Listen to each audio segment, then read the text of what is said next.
The latest numbers out today show inflation ticked up last month, but it was in line with what experts were expecting. According to the Department of Labor statistics, the prices consumers pay for many goods and services, known as a CPI, ticked up 0.3% last month. In total, consumer prices had climbed 2.4% from the same time last year. And it's important to note these numbers don't include rising energy costs as a result of the war with Iran, which began on the 28th of February.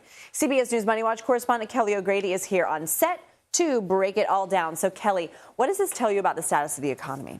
So this was actually really welcome news, right? It stayed the same that it was in January on that annual number, 2.4%.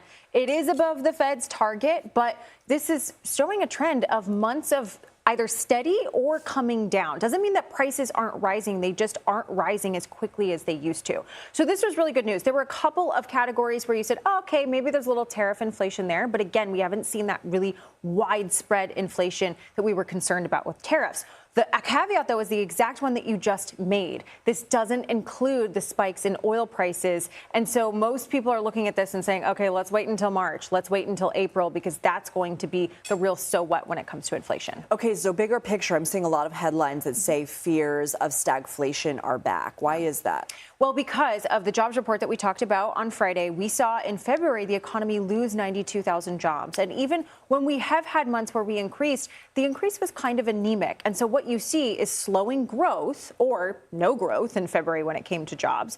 And then you have inflation that could rise because of those rising oil prices. And so when you have inflation going up and growth going down, you have stagflation. And then when the Federal Reserve tries to combat these problems, they can't really do much with interest rates, because you either risk spurring more inflation or you risk spurring more growth at the expense of the other. So it's kind of the caught between a rock and a hard place when that happens. OK, well, we also just learned the International Energy Agency will release 400 million barrels of oil from its strategic reserves to try and bring down these prices. What more can you tell us about this decision and how it could impact prices? So it's the biggest release that we've ever seen. The last sort of large one was 200 million, which was right after Russia invaded Ukraine. You would have expected to see prices go down on this news, but actually you saw prices increase with oil. Not huge like we saw the other day when it was close to $120 a barrel, but just slightly. And what that tells me, and what I've been hearing from oil traders, is they already priced this release in. This was pretty telegraphed. We knew that this was coming for a couple of days.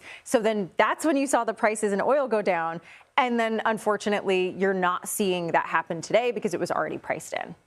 OK, Kelly O'Grady, thank you so much.